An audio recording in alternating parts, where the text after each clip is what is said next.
ఇంగ్లీష్లో రాశాను. 316 పేజీలు ఇంగ్లీష్లో. ఇందాక చెప్పినట్టు 237 ఇండిపెండెంట్ పోయమ్స్ ఉన్నాయి.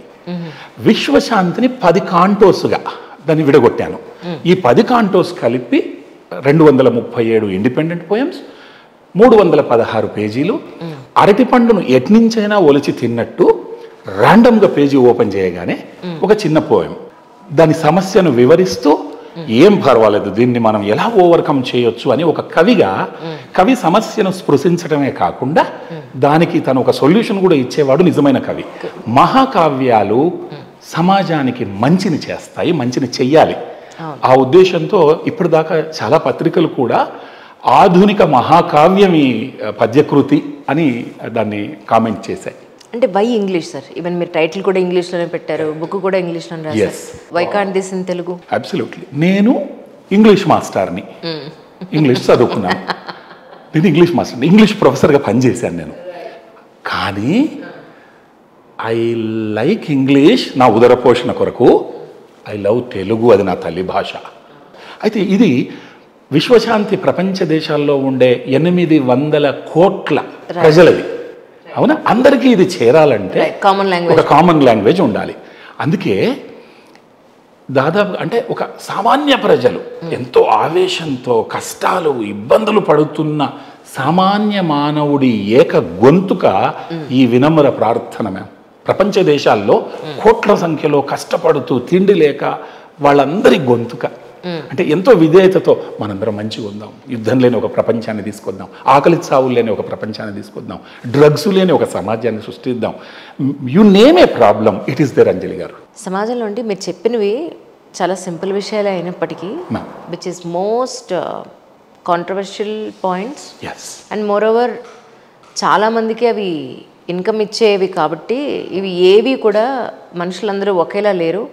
మనం అనుకుంటున్నాం ఏంటంటే మీరు నేను నా కుటుంబాన్ని నేను బాగా చూసుకుంటే, అలా ప్రతి ఒక్క కుటుంబాన్ని ఎవరి కుటుంబాన్ని వాళ్ళు బాగా చూసుకుంటే అలాంటి ఒక మంచి సమాజం, అలాంటి కొన్ని మంచి సమాజాలే మన దేశం అని అనుకుంటే, ఇందులో దుర్మార్గులు, దుష్టులు, అన్యాయాలు చేసేవాళ్ళు, మోసాలు చేసేవాళ్ళు, రకరకాల మనుషులు ఉండడం వల్ల ప్రపంచ శాంతి అనేది అంత ఈజీ అయిన విషయం కాదు. But it is possible. Yes, it is possible. It is possible. ఇప్పుడు ఉదాహరణకు మజ్జిగ ఉంది, మజ్జిగను తోడేసాక పెరుగు అయినాక ఒక వ్యక్తి పాలు వేడి చేసుకొని తాగుతాడు, ఇంకొక స్టెప్ ముందుకెళ్ళి బూస్ట్ హార్లిక్స్ వేసుకొని తాగుతాడు, ఇంకొక అతను చిలికి చిలికి వెన్నను తీస్తాడు. వెన్న తీసాక ఇంకొక మా అమ్మనో మీరో ఎవరో దాంట్లోంచి నెయ్యిని తయారు చేస్తారు. ఖచ్చితంగా అందులో వెన్న ఉంది కదా, మీరు మంచి అనండి, విశ్వశాంతి అనండి, అందులో నిబిడీకృతమై ఇన్హరెంట్ ఉంది. నాకు రావాల్సింది ఏంటంటే నా యాటిట్యూడు లేకుంటే నా మంచితనం కావచ్చు, నాకు ఆ చిలకటం అనే ప్రక్రియ రావాలి. ప్రతి ఒక్కరు మంచోళ్ళే, భూమి మీద ప్రతి ఒక్కరు భూమిని భూతల స్వర్గం చేయగలిగే సమర్థులు. ఇప్పుడు నేను చిలికితే ఇంత వెన్న రావచ్చు, అదే మీరు చిలికితే గరిష్టంగా రావచ్చు ఆ నైపుణ్యం. కాబట్టి ఆ నైపుణ్యాన్ని మంచితనం అనండి, మెరిట్ అనండి, ప్రతి ఒక్కరూ మనం ఒక దిశానిర్దేశం ఇవ్వాలి.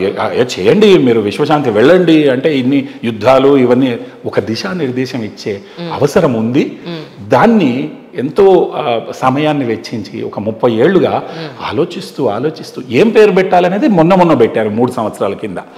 అలా ఒక 30 ఏళ్లుగా చేసిన ఒక నిర్విరామమైనటువంటి కృషికి ఈరోజు ఈ ఫలితం. దాన్ని ఐక్యరాజ్య సమితి దినోత్సవము అక్టోబర్ 24 పోయిన సంవత్సరం 2023 ఆ రోజు దసరా, ఆ రోజే దీన్ని హైదరాబాద్లో ఆవిష్కరించి మహామహుల చేతుల మీదుగా దాన్ని ఐక్యరాజ్య సమితికి అంకితం చేయడం అయింది మ్యామ్. ఇన్సిడెంటల్లీ ఆ రోజు నా పుట్టినరోజు కూడా దాన్ని సమాజానికి అంకితం చేయడం జరిగింది. మీరు జాబ్ మానేసింది పుస్తకం రాయడం గురించేనా?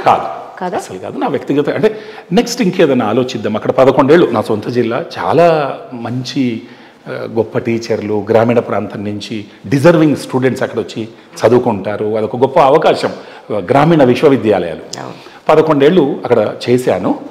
ఇంకేదైనా నెక్స్ట్ లెవెల్కి వెళదాము, అది నా సొంత జిల్లా. ఇంకా మా విశ్వవిద్యాలయానికి నా నాయకత్వంలో వాకింగ్లో ఎన్ఎస్ఎస్ జాతీయ సేవా పథకంలో మేము గిన్నిస్ వరల్డ్ రికార్డు సాధించాం.